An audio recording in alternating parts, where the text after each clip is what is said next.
Most people think that cutting out sugar is the key to lowering A1C and balancing blood sugars. But here is the catch. For many people, the doctor won't even bring it up until you're already in the diabetic range and being told that you might need medication. But the truth is, there is a lot you can do before you even get to this point. And it is simpler than you might think. So in today's video, I'm going to walk you through 5 practical, science-backed steps that you can start right now to balance your blood sugars. And these tips are not just for people with diabetes. They'll benefit anyone who wants more steady energy, fewer cravings, and better long-term health. And if we haven't met before, I'm Maria and I'm a registered dietitian. And my advice has been featured in major media outlets around the world. My goal is to help you reach your health goals faster without wasting time on diets that don't work. So if that sounds like what you're after, make sure to hit subscribe because I have new videos every single week.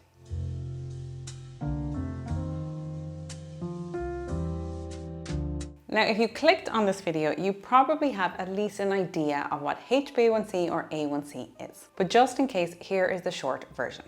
Your A1c is a blood test, and it shows the average blood sugar levels over the last 2 to 3 months. So think of it almost like a school report card. A single test might show that you did well that day, but the report card tells the truth about your overall performance. And that is your A1c. And this is why I care so much about it as a dietitian. You can't trick it with one good day of eating. It shows the bigger picture of how your body is handling blood sugar over time. And this matters because poorly controlled blood sugar levels is not just a case of concern for people with diabetes. And even if you don't have diabetes, a higher A1c raises your risk of heart disease, nerve problems, and low energy. And this is why keeping it in check is so important. And the good news is that there are some really practical steps that can make a big difference without needing to overhaul your entire life.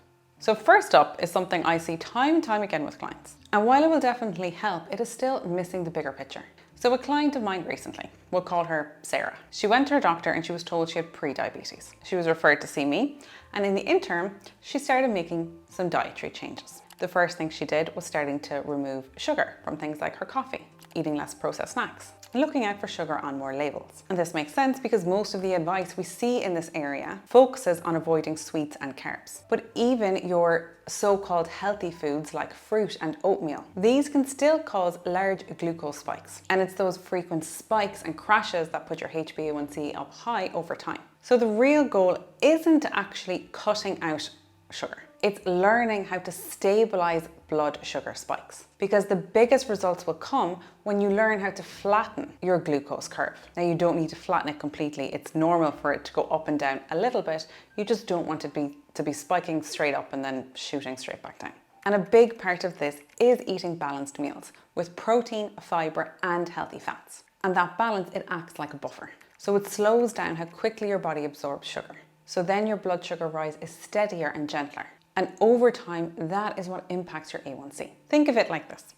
If you eat a slice of bread on its own, you will see a spike. But if you pair that slice of bread with some avocado and a poached egg, the protein, fat, and fiber, these all help slow down digestion, so your blood sugar doesn't peak as high. So how do you put this into practice? Well, if you're having fruit, like a banana or berries, you could have it with some Greek yogurt on the side, or some peanut butter. If you're having bread, top it with something like avocado, eggs, cottage cheese, baked beans, smashed edamame, smashed chickpeas, or hummus. And if you're having crackers, again, have them with something like guacamole or hummus. So in short, what you're trying to avoid is this concept called naked carbs. And that just means carbs when they're eaten on their own, so without any protein, without any fiber or fat. There's nothing there to slow down how they're digested. So you always want to dress them up and not have them naked. And this will help keep your blood sugar levels steady. Now, the next thing that you can do is look at movement. Simply walking for 30 minutes a day can be hugely beneficial. But if you want to go even further and be even more strategic, when you go for these walks can make a difference too. So if you go for your walk after eating, even just 10 to 15 minutes of walking here, this can help lower the blood sugar spike from that meal. And this is because your muscles will soak up that energy straight away instead of leaving insulin to do all of the work. And over time, it's this less glucose or sugar sitting around in your bloodstream that helps to lower your A1c. And a bonus here is it just helps with digestion and helps you feel better too. Now, the next thing that you can do when it comes to movement is to break up long sitting periods. Sitting for long periods has been shown to be as bad for your health as smoking. And many of us can sit at a desk all day for hours without ever getting up. And when you sit for hours, blood sugar tends to creep up. And simply moving for 2 to 3 minutes even, every 30 minutes or every 45 minutes, whether that is stretching, standing, walking across the room, using the bathroom, all of this can help improve your insulin sensitivity and help you keep your numbers in check. So set an alarm on your phone, or even my Apple Watch sometimes will send me reminders if I've been sitting for too long. I don't actually know how it's set up to do that, but it does. And think of it like taking mini exercise snacks throughout the day. And finally, you also want to focus on building muscle. And this is done through resistance training and eating enough protein. Many people don't realize this, but after eating, up to 80% of blood glucose or blood sugar is absorbed by your muscles. And this makes muscle mass key for blood sugar management. So the walking, that can help lower the blood sugar just after the meal, but having more muscle helps lower it all the time. Think of muscle like a sponge. The more you have, the more sugar your body can store safely, instead of leaving it circulating around in your blood. Now, muscle takes a bit of time and effort to build, but the benefits, they go far beyond blood sugar. You'll have stronger bones, easier weight management, and overall better metabolic health, which becomes especially important as we get older. So to build muscle, you want to try and introduce even just 2 short strength sessions a week. You can do body weight exercises to start, then maybe bring in some resistance bands and slowly work up to small dumbbells. But this can make a really big difference in managing your A1C. Now, the next strategy is working towards being a healthy weight, if that is appropriate for you. But more specifically, you want to be trying to lose fat and hold on to that valuable muscle tissue. Because remember, as I just said, it helps with your blood sugar control long term. And type 2 diabetes is strongly linked with carrying excess weight. And one reason is that excess fat, especially around the belly area, this is where we have our liver and our pancreas. But that extra fat here can interfere with how these organs work. And this can lead to higher blood sugars. But the good news is that even a very modest weight loss of 5 to 7%, this combined with regular exercise, has been shown in large studies to cut the risk of developing diabetes by up to 50%.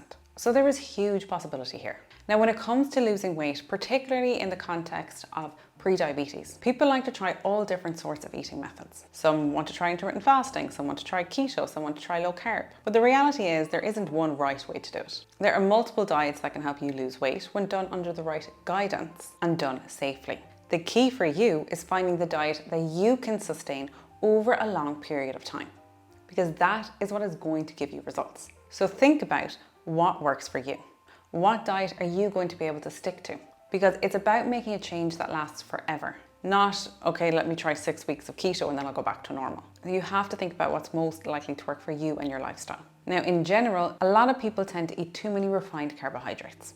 They're not getting in enough protein or fruits and vegetables. So eating a slightly lower carbohydrate diet can help. And I'm going to make a full video on this over the next few weeks. So make sure you're subscribed so you don't miss when that's released. But please don't misinterrupt me here, because lower carb diets are often thought of as no carb diets. And that is not the case at all. You can be eating slightly lower carbs and still be getting 45 to 65% of your daily calories from carbohydrates. And this can look like having oats at breakfast, bread at lunch, and potatoes at dinner. Most people wouldn't think that's low carb, but it can be when done right. But remember that it is about fat loss. We want to hold on to that muscle. So instead of just chasing a specific number on the scales, think of it like a metabolic reset. You want to lose the fat that works against you, and you want to keep the muscle that works for you. This will help your body process sugar the way it was designed to do. And if you do want more help when it comes to weight loss, my practical weight loss ebook is now finally available. I'll leave it linked in the description box below. But it pulls together all of my most successful fat loss strategies, the same ones that I use with my clients. You can think of it like working with a registered dietitian, but for a fraction of the price. And once you purchase it, you get lifetime access to all future updates, because I'm going to be adding to it regularly when new research and new strategies come out.